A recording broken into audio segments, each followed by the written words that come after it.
Hello my dear friends, कैसे हैं। आज का वीडियो है कक्षा 10 के स्टूडेंट्स के लिए। विषय है हिंदी। वीडियो के अंदर मिलेगा माध्यमिक शिक्षा बोर्ड राजस्थान का 2024 का मॉडल पेपर। माध्यमिक शिक्षा बोर्ड राजस्थान के द्वारा मॉडल पेपर डाला गया है अपनी वेबसाइट पर हिंदी का। यहाँ इसके सामान्य निर्देश हैं। पूर्णांक 80 अंक का रहेगा। समय मिलेगा 3 घंटे 15 मिनट। परीक्षार्थियों के सामान्य निर्देश हैं। पहला निर्देश है, परीक्षार्थी सर्वप्रथम अपने प्रश्न पत्र पर नामांक अनिवार्यतः लिखें। अपना रोल नंबर प्रश्न पत्र मिलेगा, पेपर मिलेगा, उस पर अपना रोल नंबर कंपलसरी है लिखना। दूसरा सामान्य निर्देश है, सभी प्रश्न हल करने अनिवार्य हैं। सभी प्रश्नों को करना है। अथवा वाले प्रश्न भी दिए हुए हैं, अथवा में से एक प्रश्न को करना अनिवार्य है। तीसरा निर्देश, प्रत्येक प्रश्न का उत्तर दी गई उत्तर पुस्तिका में ही लिखना है। जो कॉपी मिलेगी उसके अंदर ही सभी प्रश्नों के उत्तर लिखने हैं। प्रश्न पत्र पर कोई भी प्रश्न का उत्तर नहीं लिखना है। चौथा निर्देश है, जिन प्रश्नों में आंतरिक खंड हैं उन सभी के उत्तर एक साथ लिखें। जैसे दोस्तों, कोई प्रश्न है जिसके अंदर 10 प्रश्न हैं, तो उन 10 के 10 प्रश्नों के उत्तर एक साथ में ही लिखने। दूसरे प्रश्न में मान लीजिए 5 प्रश्न हैं रिक्त स्थानों वाले, उनके उत्तर एक साथ ही लिखने नंबर डालकर।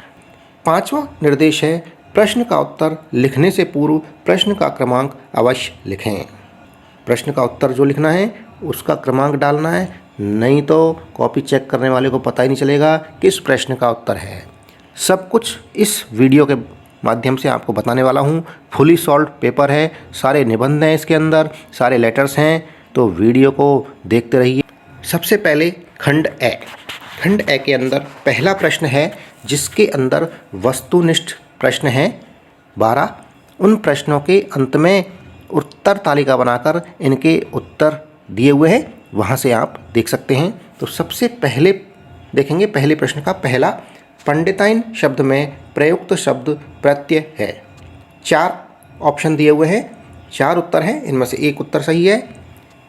वो आपको अपनी उत्तर पुस्तिका में लिखना है, उसका प्रथम क्रमाक्षर। पहला उत्तर है इन, बे, आइन, से, आनी, दे, नी।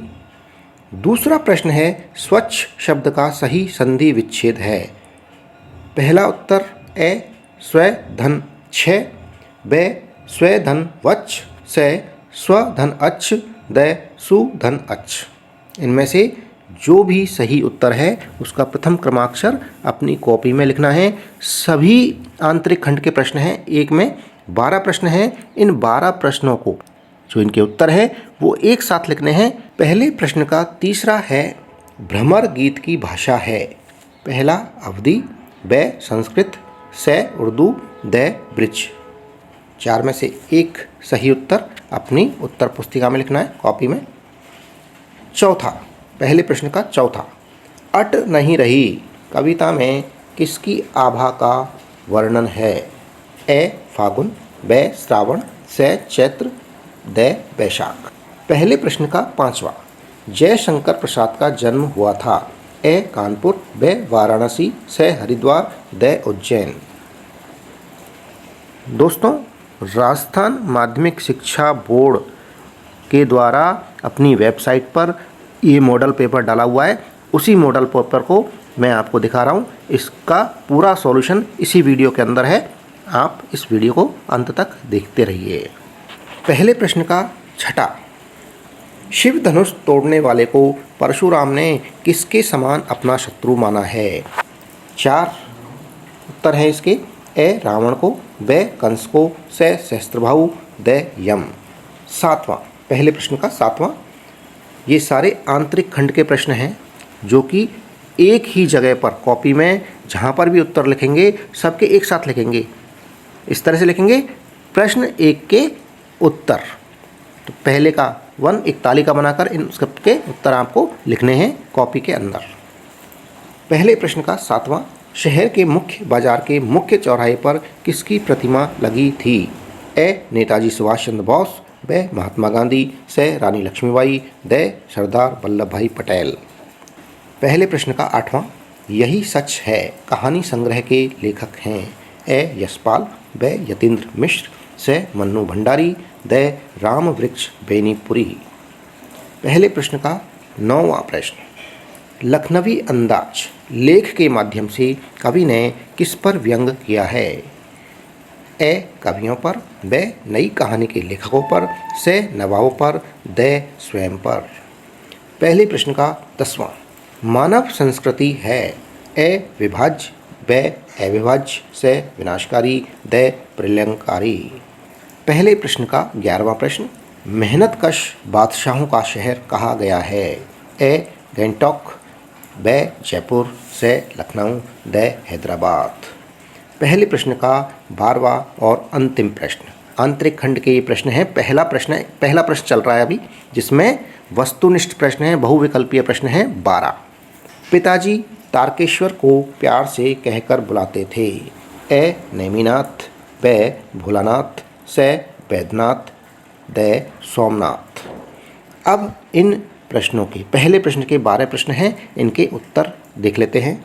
कॉपी में इस तरह से आपको प्रश्नों के उत्तर लिखने हैं। प्रश्न 1 के उत्तर इस तरह से लिखकर यहाँ सारणी बना लीजिए, और पहले का ब, दूसरे का द, तीसरे का से, चौथे का ए, पाँचवें का ब, छठे का से, सातवें का ए, आठवें का से, नौवें का से, 10वें का ब, 11वें का ए, 12वें का ब। इस तरह से उत्तर आपको लिखने हैं।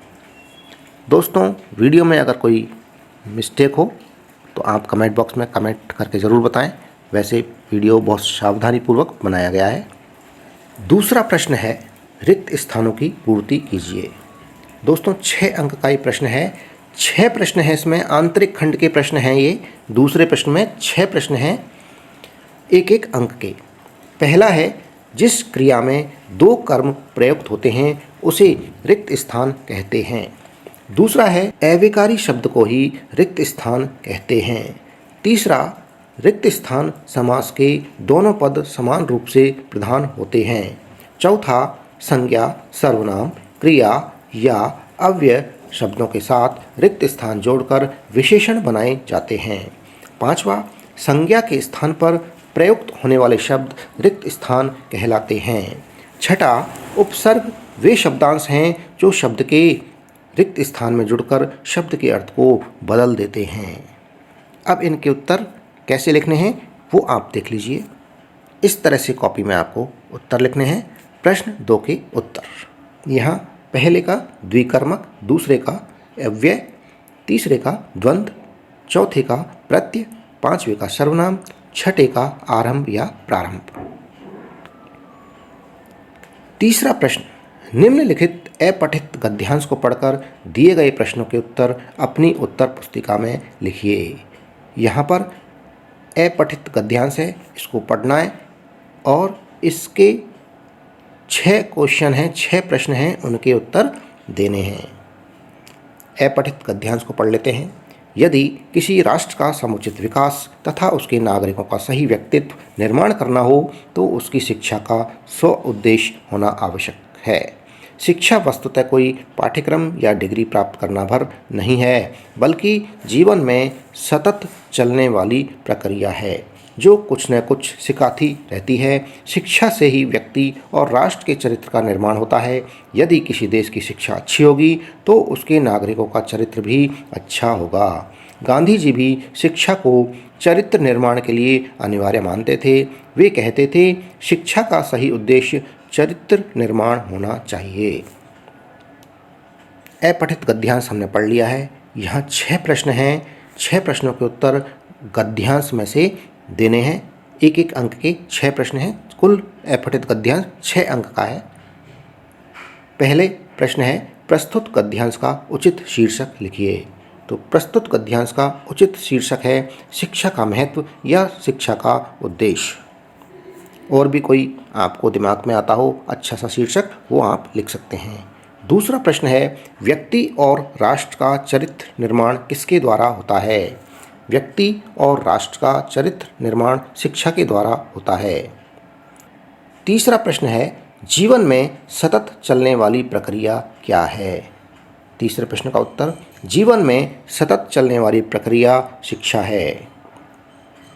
चौथा, राष्ट्र के विकास व नागरिकों के व्यक्तित्व निर्माण हेतु शिक्षा कैसी होनी चाहिए? राष्ट्र के विकास व नागरिकों के व्यक्तित्व निर्माण हेतु अच्छी और स्व उद्देश्य शिक्षा होनी चाहिए। पांचवा, गांधी जी के अनुसार शिक्षा के विषय में क्या विचार थे? गांधी जी के अनुसार शिक्षा का सही उद्देश्य चरित्र निर्माण होना चाहिए। छठा, विनाश शब्द का विपरीत अर्थ शब्द गद्यांश में से छांटकर लिखिए। विनाश शब्द का विपरीतार्थक शब्द गद्यांश में से छांटकर लिखिए। विनाश शब्द का विपरीतार्थक शब्द यानी विपरीत अर्थ वाला शब्द गद्यांश में कौन सा है? निर्माण। चौथा प्रश्न है, निम्नलिखित अपठित पद्यांश को पढ़कर दिए गए प्रश्नों के उत्तर अपनी उत्तर पुस्तिका में लिखिए। ये अपठित पद्यांश है। अभी तीसरा प्रश्न था वो अपठित गद्यांश था। यहाँ 6 अंक का प्रश्न है ये। इसमें 6 प्रश्न मिलेंगे 1-1 अंक के। पहले अपठित पद्यांश को पढ़ लेते हैं। फूली सरसों ने दिया रंग, मधु लेकर आ पहुँचा अनंग, वधु वसुधा पुलकित अंग अंग, है वीर देश में किंतु कंतु, वीरों का कैसा हो वसंत। अपठित पद्यांश में से पहला प्रश्न पूछा गया है, प्रस्तुत पद्यांश का उचित शीर्षक लिखिए। उत्तर है, प्रस्तुत पद्यांश का उचित शीर्षक है वसंत का आगमन या खूबसूरत बसंत। दूसरा प्रश्न, मधु लेकर कौन आया है? उत्तर है, मधु को लेकर अनंग अर्थात कामदेव आया है। तीसरा प्रश्न, कंत किस वेश में है? तीसरे प्रश्न का उत्तर है, कंत वीर वेश में है। चौथा, वसुधा की तुलना किससे की गई है? उत्तर, वसुधा की तुलना वधु से की गई है। पांचवा प्रश्न, प्रस्तुत पद्यांश में किस ऋतु का वर्णन किया गया है? उत्तर है, प्रस्तुत पद्यांश में बसंत ऋतु का वर्णन किया गया है। छठा और अंतिम प्रश्न, फूली सरसों ने अपना कौन सा रंग दिया है? छठा का उत्तर, फूली सरसों ने अपना हरितिमा युक्त पीला रंग दिया है। सरसों पीली होती है, सरसों के फूल, और उसका पेड़ हरे रंग का होता है, इसलिए फूली सरसों ने अपना हरितिमा युक्त पीला रंग दिया है। चौथे प्रश्न के उत्तर हो गए सारे। खंड ए समाप्त हुआ, खंड ब शुरू हो रहा है। निम्नलिखित लघुत्तरात्मक प्रश्नों के उत्तर लगभग 40 शब्दों में लिखिए। पांचवा प्रश्न है लघुत्तरात्मक प्रश्न, जिसका उत्तर 40 शब्दों में लिखना है। 2-2 अंक के 7 प्रश्न हैं। काशी संस्कृति की पाठशाला है, नौबत खाने में इबादत पाठ के आधार पर लिखिए। उत्तर, काशी को संस्कृति की पाठशाला इसलिए कहा गया है कि शास्त्रों में काशी आनंद कानन के नाम से प्रतिष्ठित है। हम यहाँ संगीत को भक्ति से, भक्ति को किसी भी धर्म के कलाकार से, कजरी को चैती से, विश्वनाथ को विशालाक्षी से, बिस्मिल्लाह खां को गंगा द्वार से अलग करके नहीं देख सकते। छठा प्रश्न, संस्कृति असंस्कृति में कब बदल जाती है? 2-2 अंक के 7 प्रश्न हैं। उत्तर, लेखक के अनुसार संस्कृति के अंदर मानव कल्याण की भावना निहित होती है। जब यही भावना टूट जाती है और मानव के अकल्याण और विनाश में सहायक हो जाती है, तब वह संस्कृति से असंस्कृति में बदल जाती है। इसलिए मानव के अंदर संस्कृति कल्याण की भावना होनी ही चाहिए। 7वां प्रश्न, संगतकार कविता का मूल भाव लिखिए। उत्तर, संगतकार कविता में संगतकार का महत्व बताया गया है। वह मुख्य गायक के पीछे पीछे चलता है, उसके स्वर को बिखरने नहीं देता है और उसे सफलता दिलाने में महत्वपूर्ण भूमिका निभाता है, अतः उसे भी पूरा सम्मान मिलना चाहिए। प्रश्न संख्या 8, आत्मकथ्य कविता में कवि ने किन किन बिंबों का प्रयोग किया है? उत्तर, जयशंकर प्रसाद ने अपनी आत्मकथा में बिंब विधान योजना में अपने आप को भंवरे के रूप में, जीवन को गागर रीति के रूप में, परिवार को जीवन के सपने के रूप में, पत्नी को पाथेय के रूप में एवं अपने कर्मों को कथा आदि बिंबों के रूप में प्रयोग किया है। प्रश्न संख्या 9। लेखक को हिरोशिमा के विस्फोट को प्रत्यक्ष देखकर कैसा अनुभव हुआ? उत्तर, हिरोशिमा में लेखक को अणु बम के विस्फोट की भयानकता का अनुभव हुआ। वहां जले हुए पत्थर पर लंबी उजली छाया देखकर अनुमान लगाया कि मानो वहां कोई व्यक्ति खड़ा रहा होगा जो रेडियोधर्मी किरणों का शिकार हुआ होगा, जिसने पत्थर तक को झुलसा दिया और उस व्यक्ति को भाप बनाकर उड़ा दिया होगा। 10वां प्रश्न, पत्थर तोड़ती पहाड़ियों को देखकर लेखिका को कैसी अनुभूति हुई? उत्तर, लेखिका को पहाड़ी क्षेत्रों के प्राकृतिक सौंदर्य को देखकर आनंद अनुभूति हुई, किंतु हिमालय पर पत्थर तोड़ती हुई पहाड़ियों को देखकर उनका जीवन दुखदायी लगा। वहाँ औरतें पीठ पर अपने बच्चे को बांधकर गिट्टियाँ तोड़ती हैं, मजदूरी करती हैं।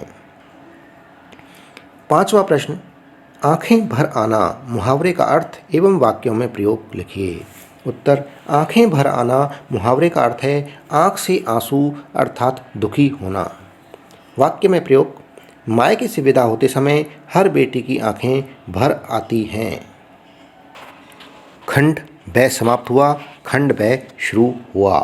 12वां प्रश्न, निम्नलिखित पठित गद्यांश को ध्यानपूर्वक पढ़कर पूछे गए प्रश्नों के उत्तर अपनी उत्तर पुस्तिका में लिखिए। गद्यांश को पढ़ लेते हैं।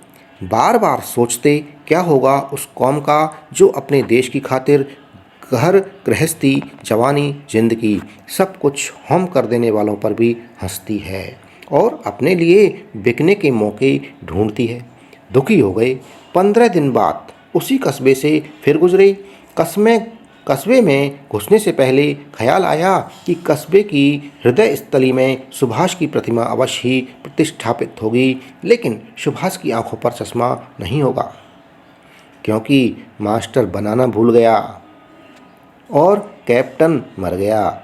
सोचा वहाँ रुकेंगे भी नहीं, पान भी नहीं खाएंगे, मूर्ति की तरफ देखेंगे भी नहीं।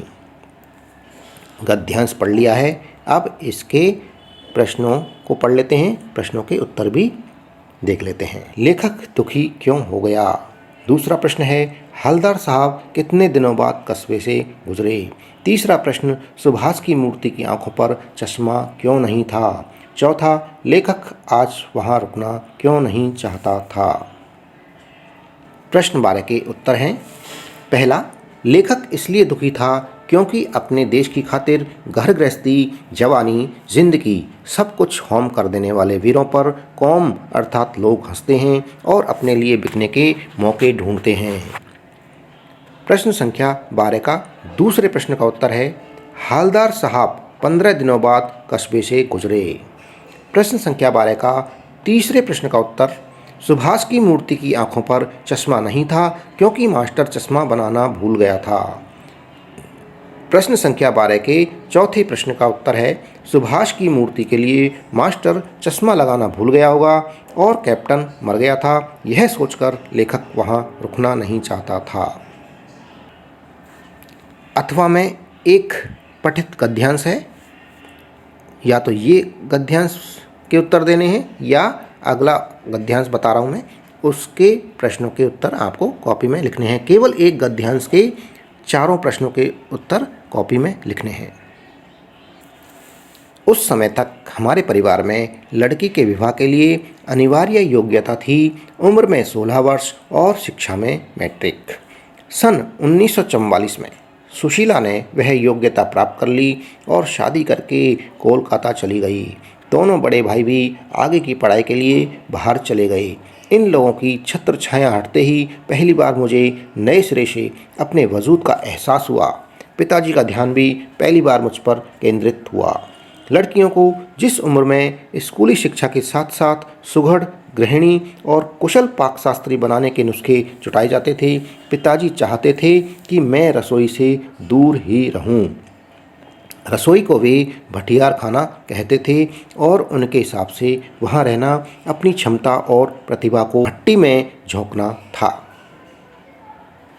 पठित गद्यांश 2 दिए हुए हैं, अथवा में कोई एक गद्यांश के उत्तर ही कॉपी में लिखने हैं। ये प्रश्न है पठित गद्यांश के। पहला प्रश्न है, लड़की के विवाह की कौन सी अनिवार्य योग्यता लेखिका ने बताई है। दूसरा प्रश्न है, लेखिका को अपने वजूद का एहसास कब हुआ। तीसरा प्रश्न है, सुशीला ने कौन सी योग्यता प्राप्त कर ली थी। चौथा प्रश्न, पिताजी लेखिका को रसोई घर से दूर क्यों रखना चाहते थे। अब चारों प्रश्नों के उत्तर देख लेते हैं। प्रश्न 12 के उत्तर कॉपी में लिखना इस तरह से। 12 का पहला प्रश्न का उत्तर है, उम्र में 16 वर्ष और शिक्षा में मैट्रिक होना लड़की के विवाह की अनिवार्यता लेखिका ने बताई है। अनिवार्य योग्यता लेखिका ने बताई है। दूसरा है 12वें प्रश्न का दूसरा प्रश्न का उत्तर, सुशीला के शादी करने के बाद कोलकाता चले जाने और दोनों बड़े भाइयों का पढ़ाई के लिए बाहर चले जाने के बाद लेखिका को अपने वजूद का एहसास हुआ। तीसरे प्रश्न का उत्तर है, उम्र में 16 वर्ष और शिक्षा में मैट्रिक। सुशीला ने विवाह के लिए ये दोनों अनिवार्य योग्यता प्राप्त कर ली थी। 12वें प्रश्न के चौथे प्रश्न का उत्तर, पिताजी के हिसाब से रसोई में रहना अपनी क्षमता और प्रतिभा को भट्टी में झोंकना था, इसलिए पिताजी लेखिका को रसोई घर से दूर रखना चाहते थे। प्रश्न संख्या 13, निम्नलिखित पठित पद्यांश को पढ़कर दिए गए प्रश्नों के उत्तर लिखिए। 4 अंक का प्रश्न है ये पठित गद्यांश। इसमें 4 प्रश्न मिलेंगे। अथवा के अंदर 2 पद्यांश मिलेंगे। अथवा में कोई सा भी एक पद्यांश देखना है जो आपको आसान लगे, उसके उत्तर कॉपी में लिखने हैं। पद्यांश पढ़ लेते हैं। फसल क्या है और तो कुछ नहीं है वह, हाथों के स्पर्श की महिमा है।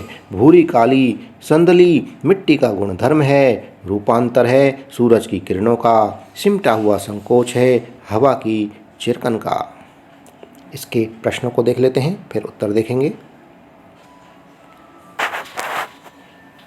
पहला प्रश्न, प्रस्तुत पद्यांश में कवि किसके विषय में कह रहा है। प्रस्तुत पद्यांश में कवि खेतों में फल फूल रही फसल के विषय में कह रहा है। दूसरा प्रश्न, फसल किसके हाथों के स्पर्श की महिमा है। फसल किसान के हाथों के स्पर्श की महिमा है। तीसरा प्रश्न है, रूपांतर है सूरज की किरणों का, पंक्ति का आशय लिखिए। चौथा प्रश्न, फसल के किन आवश्यक तत्वों का कवि ने पद्यांश में वर्णन किया है। दोनों प्रश्नों के उत्तर देख लेते हैं।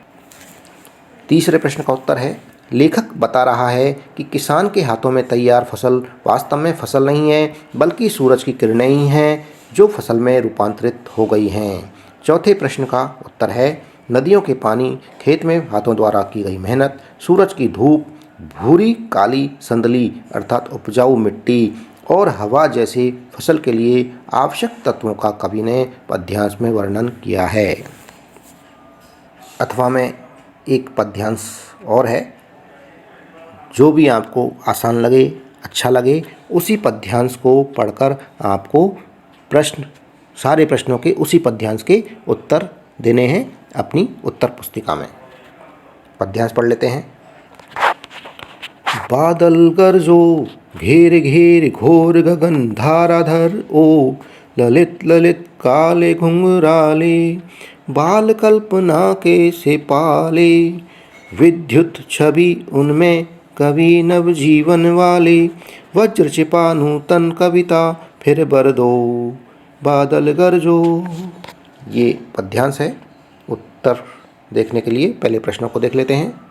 पद्यांश में से पहला प्रश्न है, प्रस्तुत कविता में बादल की तुलना किससे की गई है।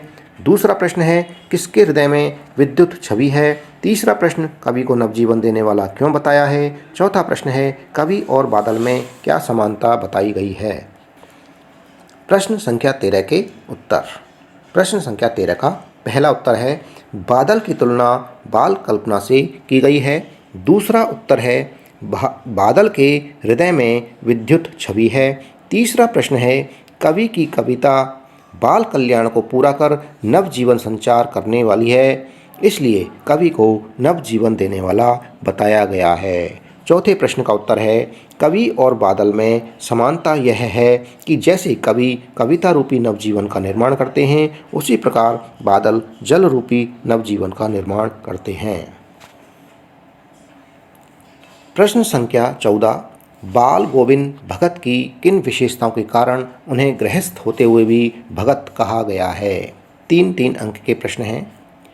उत्तर, सच्चे भगत साधु की पहचान है उसकी सरलता, सत्यनिष्ठा, कर्मशीलता, परोपकार, ईमानदारी, निस्वार्थता, सामाजिक आकर्षणों से दूर, काम, क्रोध, मोह और लोभ का परित्याग। और ये सारे गुण बाल गोविंद भगत में विद्यमान थे। इसी कारण से बाल गोविंद को खेतीबाड़ी कल्चर से जुड़े होने और गृहस्थ होते हुए भी भगत कहा गया है। अथवा में प्रश्न है, अथवा में जो प्रश्न है उनमें से एक ही प्रश्न का उत्तर आपको देना है। अथवा वाला प्रश्न है ये, लेखिका पड़ोस कल्चर विहीन समाज को संकुचित, असहाय एवं असुरक्षित क्यों मानती है? उत्तर, पड़ोस कल्चर अर्थात हम अपने पड़ोसियों, मोहल्ले वासियों से परिवार की तरह से रहते हैं तो स्वतः ही हमारे अंदर सामाजिकता विकसित होने लगती है। बालपन में खेल खेल में ही सहयोग, समर्पण, त्याग, साहस, संघर्ष आदि गुणों का विकास हो जाता है। आज पड़ोस कल्चर खत्म होने के कारण बालकों में एकाकीपन बढ़ता जा रहा है, सुरक्षा की भावना समाप्त होती जा रही है। इसी कारण से बच्चों का बचपन मोबाइल या कंप्यूटर स्क्रीन पर ही सिमटकर रह गया है। प्रश्न संख्या 15, आत्मकथ्य कविता में कवि जयशंकर प्रसाद ने जीवन के यथार्थ एवं अभाव पक्ष की जो मार्मिक अभिव्यक्ति की है उसे अपने शब्दों में लिखिए। 3 अंक का प्रश्न है। उत्तर देखिए, कवि जयशंकर प्रसाद ने बताया कि कोई भी व्यक्ति अपने जीवन के यथार्थ को प्रकट नहीं करना चाहता है। अपनी भूलों और प्रवंचनाओं को व्यक्त करने में हीनता की अनुभूति होती है। उज्ज्वल गाथा तो सभी कह लेते हैं, परंतु मेरे जीवन में सुख के क्षण मुझसे सदा ही दूर रहे। मेरी प्रिया भी मुझसे शीघ्र बिछुड़ गई थी। अब तो केवल स्मृतियाँ शेष हैं और मेरी व्यथा कथा भी मंद पड़ गई है। अथवा में प्रश्न है, ज्यों जल माह तेल की गागरी बूंदने ताको लागती। पंक्ति के माध्यम से बताइए कि गोपियाँ संपूर्ण पद में उद्धव पर क्या व्यंग करती हैं? उत्तर, उक्त पद में गोपियाँ उद्धव पर व्यंग करते हुए कहती हैं कि हे उद्धव, तुम बड़े ही सौभाग्यशाली हो जो कि तुम कभी प्रेम के धागे से नहीं बंधे। तुम प्रेम के बंधन से उसी प्रकार मुक्त हो जैसे कमल का पत्ता जल में रहकर भी उससे निर्लिप्त रहता है, अथवा अर्थात उसमें लिप्त नहीं रहता है। अथवा तुम तेल के उस चिकने घड़े के समान हो जिसे जल में कितना भी डुबोया जाए उस पर जल की एक बूंद भी नहीं ठहरती। कहने का आशय है कि तुम प्रेम के समुद्र श्री कृष्ण के सामीप्य में रहकर भी प्रेम के बंधन से मुक्त हो। 3 खंड समाप्त हो गए, खंड ए, खंड ब और खंड स। खंड द शुरुआत करेंगे। प्रश्न संख्या 16, यतीन्द्र मिश्र के कृतित्व एवं व्यक्तित्व के विषय में लिखिए। 4 अंक का प्रश्न है। उत्तर देख लेते हैं। यतीन्द्र मिश्र का जन्म सन 1977 में उत्तर प्रदेश राज्य के अयोध्या में हुआ। लखनऊ विश्वविद्यालय से पढ़ाई करके इनके 3 काव्य संग्रह यदा कदा, अयोध्या तथा अन्य कविताएं, ड्योढ़ी पर आलाप आदि प्रकाशित हुए हैं। वे आजकल स्वतंत्र लेखन के साथ अर्धवार्षिक सहित पत्रिका का संपादन कर रहे हैं। सन 1999 से साहित्य और कलाओं के संवर्धन और अनुशीलन के लिए एक सांस्कृतिक न्यास विमला देवी फाउंडेशन का भी संचालन कर रहे हैं। कविता, संगीत व अन्य ललित कलाओं के साथ साथ समाज और संस्कृति के विविध क्षेत्रों में भी उनकी गहरी रुचि है। इन्होंने अनेक साहित्यिक पुरस्कार प्राप्त किए हैं। अथवा के अंदर एक प्रश्न हो रहा है, उसे देख लेते हैं। अथवा वाला प्रश्न है, कवि जयशंकर प्रसाद के कृतित्व एवं व्यक्तित्व के विषय में लिखिए। उत्तर, छायावादी कवि जयशंकर प्रसाद का जन्म 1889 में वाराणसी में हुआ। काशी के प्रसिद्ध क्वींस कॉलेज में वे पढ़ने गए, परंतु स्थितियां प्रतिकूल होने के कारण 8वीं से आगे नहीं पढ़ पाए। बाद में घर पर ही संस्कृत, हिंदी, फारसी का अध्ययन किया। इनका जीवन अत्यंत संघर्ष में रहा। सन 1937 में इनका निधन हो गया। इन्होंने नाटक, कहानी, उपन्यास, आलोचना कविता आदि विधाओं पर लिखा है। जयशंकर प्रसाद का साहित्य जीवन की कोमलता, माधुर्य शक्ति और ओज का साहित्य माना जाता है। छायावादी कविता की अतिशय काल्पनिकता, सौंदर्य का सूक्ष्म चित्रण, प्रकृति प्रेम, देश प्रेम और शैली की लाक्षणिकता उनकी कविता की प्रमुख विशेषताएं हैं। इतिहास और दर्शन में उनकी गहरी रुचि थी, जो उनके साहित्य में स्पष्ट दिखाई देती है। कामायनी इनकी कालजयी कृति है। प्रश्न संख्या 17, 4 अंक का प्रश्न है। साना साना हाथ जोड़ी अध्याय के आधार पर बताइए कि लेखिका ने अपनी संपूर्ण यात्रा को खोज यात्रा क्यों कहा है। उत्तर, लेखिका ने गैंगटॉक से युमथांग और आगे कटाओं तक की यात्रा में प्रकृति के अद्भुत सौंदर्य, उसकी सम्मोहक शक्ति, वहाँ के संघर्षपूर्ण जीवन का अनुभव किया था। उसने वहाँ पढ़ने वाले बच्चों की कठिनाइयों, डोकों में बच्चे को पीठ पर बांधकर काम करती हुई नारियों को, भीषण सर्दी में भी सीमांत क्षेत्र में गश्त करते हुए फौजियों को देखा। इन सत्यों की अनुभूतियों के आधार पर लेखिका ने अपनी संपूर्ण यात्रा को एक खोज यात्रा कहा है। अथवा में प्रश्न है, बाबूजी गुरुजी की चिरौरी करके हमें घर ले आए। माता का आंचल पाठ के आधार पर बताइए कि यदि ये घटना वर्तमान समय में होती तो बाबूजी की क्या प्रतिक्रिया होती। उत्तर, रास्ते में बच्चे जब वृद्ध और बूढ़े मूसन तिवारी का मजाक उड़ाकर भाग गए तो मूसन तिवारी ने उन बच्चों की शिकायत पाठशाला में जाकर उनके गुरुजी से कर दी। गुरुजी ने 4 छात्रों को भेजकर उनको घर से पकड़वा कर बुलाया और उनको सजा दी। जब इस घटना का पता बाबूजी को लगा तो वे पाठशाला जाकर गुरुजी से चिरौरी अर्थात विनती कर उन्हें घर के लिए लेकर चल दिए। रास्ते में दोस्तों को देखकर वे बच्चे पुनः उनके साथ खेलने लगे और जीव जंतुओं को परेशान करने लगे। वर्तमान समय में यह घटना होती तो पिताजी उन्हें पाठशाला से सीधे घर लेकर जाते और उनकी गलती के बारे में समझाते और बताते कि अपने से बड़े बूढ़ों का मजाक नहीं उड़ाना चाहिए, बल्कि उनका सम्मान करना चाहिए तथा जीव जंतुओं को बिना किसी कारण के सताना नहीं चाहिए। प्रश्न संख्या 18, निम्नलिखित विषयों में से किसी एक विषय पर लगभग 300 शब्दों में निबंध लिखिए। आतंक एक समस्या, एक विषय है आतंक एक समस्या। 6 अंक का प्रश्न है जिसके अंदर प्रस्तावना, आतंकवाद का अर्थ, आतंकवाद से उत्पन्न समस्या, आतंकवाद से निपटने का उपाय और उपसंहार। ये 5 बिंदुओं पर आपको ये निबंध लिखना है 300 शब्दों में। आइए इस निबंध को देख लेते हैं। आतंकवाद एक समस्या। प्रस्तावना, आज भारत ही नहीं बल्कि पूरा विश्व आतंकवाद से त्रसित और परेशान है। विश्व के ताकतवर देश जैसे अमेरिका, फ्रांस, इजराइल इत्यादि भी इससे अछूते नहीं हैं। आतंकवाद का अर्थ, आतंक का शाब्दिक अर्थ है भय, त्रास या कभी भी किसी भी समय अनिष्ट होने का डर। किसी देश या क्षेत्र में आतंक फैलाने के लिए आम नागरिकों पर हमले करना, सामूहिक नरसंहार करना, भय का वातावरण बनाना अथवा तुच्छ स्वार्थ की पूर्ति की खातिर अमानवीय आचरण कर वर्चस्व बढ़ाना ही आतंकवाद कहलाता है। भारत आतंकवाद की समस्या से बहुत ज़्यादा त्रस्त है, परेशान है। भारत के पड़ोसी देश पाकिस्तान द्वारा समय समय पर आतंकवाद की घटनाएं की जाती रही हैं। भारत के विभिन्न हिस्सों में आतंकवादियों द्वारा बस में, ट्रेन में, होटल में, मंदिरों में बम विस्फोट किए जाते रहे हैं। दिल्ली के लाल किले पर, कश्मीर विधानसभा भवन पर, संसद भवन पर, गांधीनगर अक्षरधाम पर, अयोध्या एवं मुंबई में आतंकवादियों ने जो हमले किए, इसी प्रकार के विभिन्न स्थानों पर बम विस्फोट करके जान माल की जो हानि पहुंचाई और भयानक क्रूरता का परिचय दिया, वह राष्ट्र के लिए एक चुनौती है। जम्मू कश्मीर में भाड़े के आतंकवादियों के साथ हमारे सैनिकों की मुठभेड़ें होती रहती हैं। आतंकवाद से उत्पन्न समस्या। आतंकवाद से पीड़ित देशों में अपनी सेनाएं अनावश्यक रूप से उन क्षेत्रों में तैनात करनी पड़ती हैं। आतंकवादियों का मुकाबला करने में काफ़ी धन और समय का व्यय होता है।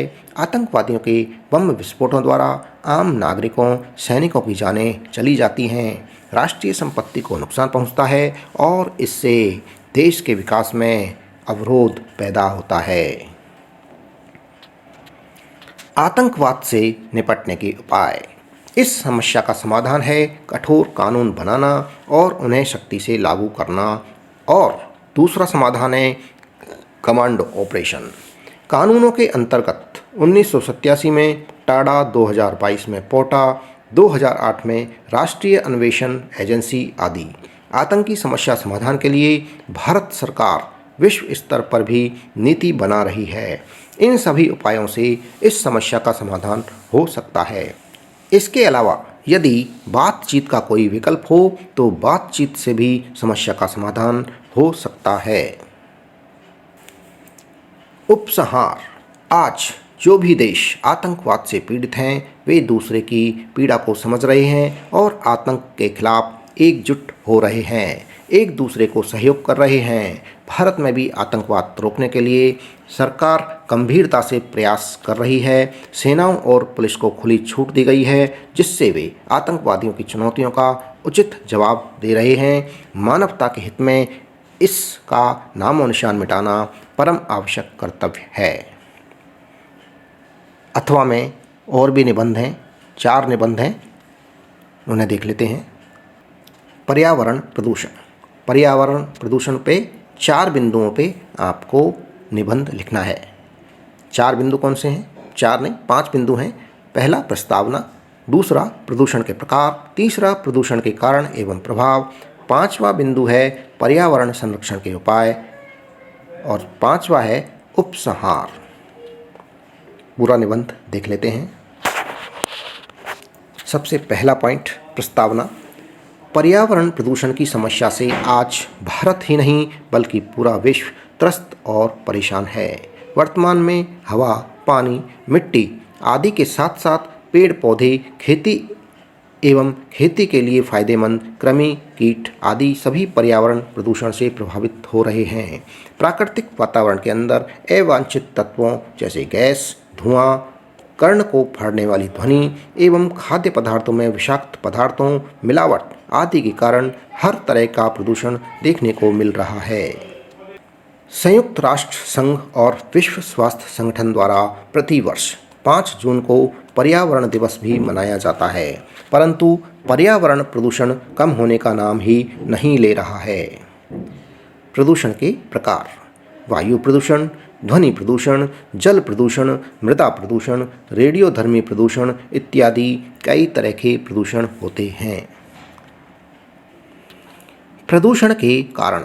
बढ़ती जनसंख्या, तेजी से बढ़ता औद्योगिकीकरण, शहरीकरण तथा प्राकृतिक संसाधनों का बुरी तरह दोहन, शहरीकरण की आड़ में वनों का तेजी से कम होना पर्यावरण में बढ़ते प्रदूषण के मुख्य कारण हैं।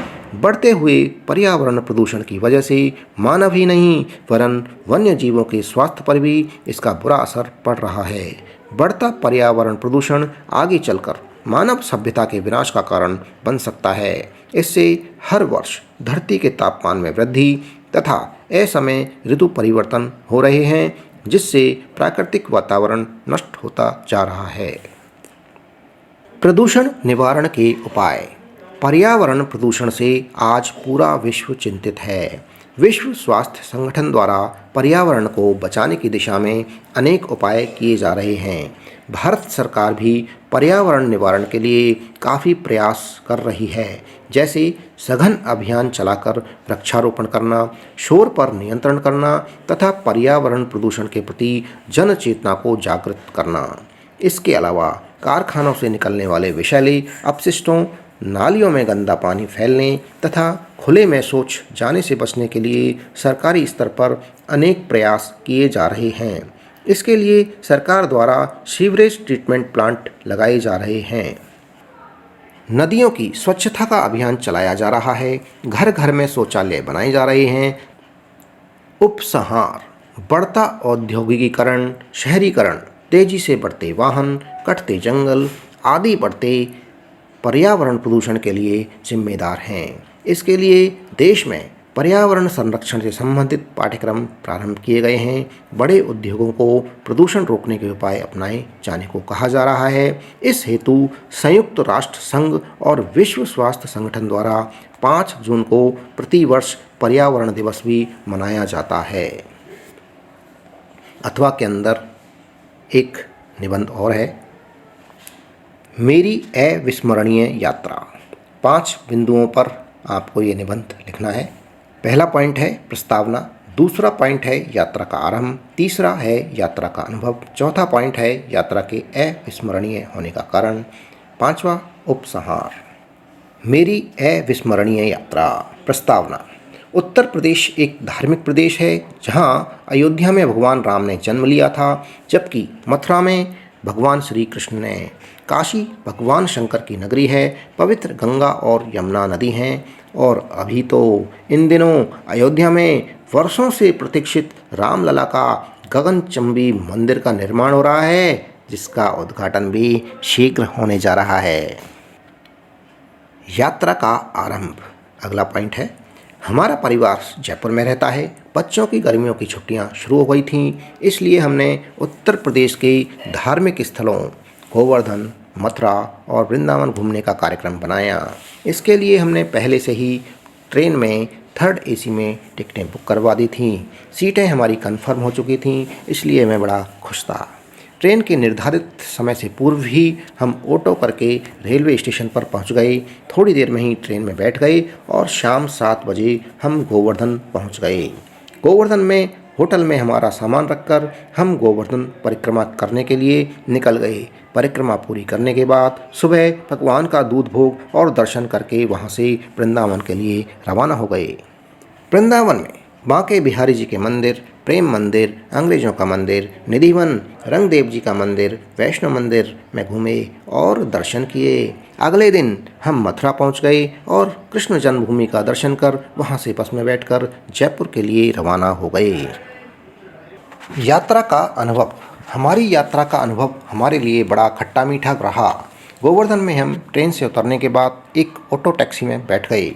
उसने ऑटो को सवारियों से फुल भर लिया। जैसे ही वह चलने लगा तो एक ऊंचाई पर वह चढ़ नहीं पाया और वापस उल्टा आने लगा। उसमें से 2 सवारियां गिर भी गई, लेकिन गनीमत यह रही कि वह पलटा नहीं और हम सकुशल अपनी होटल में पहुंच गए। दूसरा अनुभव यह रहा कि वृंदावन के बांके बिहारी जी के मंदिर में एक बंदर मेरी आंखों से मेरा चश्मा उतार कर ले गया, जिससे मुझे देखने में परेशानी होने लगी, परंतु उसको फ्रूटी देने पर उसने मुझे चश्मा वापस कर दिया। यात्रा के अविस्मरणीय होने के कारण। अगले दिन हम वृंदावन से वापस जयपुर जाने के लिए मथुरा के लिए ऑटो द्वारा रवाना हुए, जिसने हमें आराम से मथुरा के बस स्टैंड पर छोड़ दिया। ऑटो के जाते ही हमें पता लगा कि हमारा एक बैग ऑटो में ही रह गया, जिसमें मेरी पत्नी का पर्स था। पर्स में हमारे आधार कार्ड और कैश था। हमने वहीं इधर उधर देखा, परंतु वहाँ हमें ऑटो वाला दिखाई नहीं दिया। हमारी हालत ख़राब हो गई। हम बस स्टैंड पर निराश बैठे हुए थे। हमारी यात्रा का मज़ा ख़राब हो गया था। थोड़ी ही देर में हमने देखा कि वही ऑटो वाला वहाँ आया। जैसे ही उसने हमें और हमने उसे देखा तो हम उसकी ओर भागे। उसने हमें हमारा बैग लौटा दिया। हमने उसे उसकी ईमानदारी के लिए धन्यवाद दिया और वहाँ से बस में बैठकर वापस जयपुर लौट आए। उपसंहार। हमारी यात्रा बहुत रोमांच भरी रही, जिसमें हम जयपुर से गोवर्धन गए, गोवर्धन से वृंदावन और वृंदावन से मथुरा और मथुरा से वापस जयपुर लौट आए। इसमें कई रोमांच और डराने और चिंतित करने वाली घटनाएं हुई, लेकिन अंत में सब कुछ अच्छा हुआ और कहते हैं कि अंत भला तो सब भला। और हम घर पर सकुशल लौटने पर हमने ईश्वर को धन्यवाद दिया। अथवा में एक निबंध और है, अनुशासन का महत्व। 5 बिंदुओं पर ये निबंध लिखना है। आप कमेंट बॉक्स में कमेंट करके मुझे बताएंगे। कम से कम 10 कमेंट मेरे पास आएंगे तो मैं इस निबंध को आपके लिए चैनल पर डाल दूंगा। प्रश्न संख्या 19। स्वयं को राजकीय उच्च माध्यमिक विद्यालय गोपालपुरा का महेश मानकर प्रधानाचार्य से विद्यालय में खेल सप्ताह मनाए जाने हेतु एक प्रार्थना पत्र लिखिए। 4 अंक का प्रश्न है। सेवा में श्रीमान प्रधानाचार्य महोदया, राजकीय उच्च माध्यमिक विद्यालय गोपालपुरा। विषय विद्यालय में खेल सप्ताह मनाने जाने के संबंध में।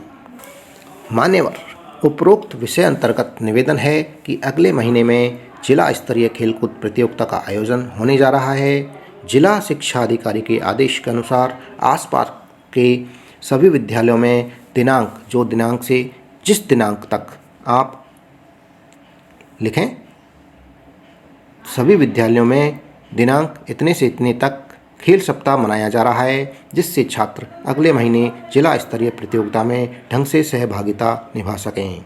आशा ही नहीं अपितु पूर्ण विश्वास है कि आप विद्यार्थियों के सर्वांगीण विकास के बारे में सोचते हुए विद्यालय में विद्यालय स्तर के खेलकूद की योजना बनाकर खेल सप्ताह मनाए जाने की व्यवस्था करेंगे, जिससे हमारा शारीरिक और मानसिक विकास हो सके।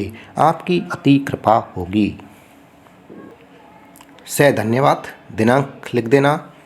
प्रार्थी आ जाएगा, प्रार्थी में महेश छात्र प्रतिनिधि। अथवा में एक और है, स्वयं को रतनगढ़ निवासी राघव मानते हुए अपने मित्र को पुस्तकों का महत्व बताते हुए एक पत्र लिखिए। 4 अंकों का प्रश्न है। दाईं तरफ जगह का नाम आ जाएगा जहाँ से पत्र लिख रहे हैं, दिनांक आ जाएगी। बाईं तरफ से पत्र की शुरुआत करेंगे। प्रिय मित्र अरविंद, सप्रेम नमस्ते। आशा करता हूँ आप सपरिवार सकुशल और प्रसन्नचित्त होंगे। मैं यहाँ पर प्रसन्न और कुशल हूँ। आपके साथ एक अच्छी बात शेयर करना चाहता हूँ कि पिछले महीने शिक्षक दिवस पर हमारे विद्यालय में एक पुस्तक मेला लगा था, जिसमें मैंने बहुत सारी अच्छी पुस्तकें देखी। उनमें से कुछ अच्छे लेखकों की प्रेरणास्पद पुस्तकें भी मैंने खरीदी। उन्हें पढ़कर ज्ञात हुआ कि श्रेष्ठ पुस्तकें व्यक्ति की मित्र और पथ प्रदर्शक होती हैं। उन्हीं के माध्यम से व्यक्ति के भविष्य का निर्माण होता है। सद साहित्य को पढ़ने से व्यक्ति सदचरित्र एवं संस्कारवान बनता है। अतः मैं कहना चाहता हूँ कि आपको भी अच्छे लेखकों की प्रेरणादायी पुस्तकें पढ़कर अपने चरित्र एवं भविष्य का निर्माण करना चाहिए। आपके माता पिता एवं बड़ों को चरण स्पर्श एवं छोटों को प्यार। मेरे योग्य कोई प्रेरणा स्रोत की बात हो तो पत्र लिखकर जरूर बताना। शेष सब कुशल मंगल। आपके पत्र के इंतजार में, तुम्हारा मित्र राघव। मॉडल पेपर का अंतिम प्रश्न है, प्रश्न संख्या 20। निर्धन महिलाओं द्वारा बनाई गई दरियों की बिक्री हेतु विज्ञापन लिखिए। 4 अंक का प्रश्न है। देखिए कैसे आपको विज्ञापन लिखना है। ये विज्ञापन है। इस तरह से आप अपनी उत्तर पुस्तिका में विज्ञापन बना सकते हैं, लिख सकते हैं। प्रश्न संख्या 20 में अथवा में और एक प्रश्न है। प्रश्न संख्या 20 में अथवा में एक प्रश्न और है। व्यावसायिक शिक्षा छात्रों द्वारा बनाई गई वस्तुओं की प्रदर्शनी देखने आने हेतु एक विज्ञापन लिखिए। दोस्तों, इसी के साथ में ये वीडियो समाप्त हुआ। चैनल पर जो नए हैं चैनल को सब्सक्राइब कर लें। वीडियो पसंद आ रहा है वीडियो को लाइक अवश्य करें। कमेंट बॉक्स में कमेंट करके बताएं किस तरह के वीडियो आपको अच्छे लगते हैं, किस तरह के वीडियो आप देखना चाहेंगे। नमस्कार, थैंक यू, धन्यवाद।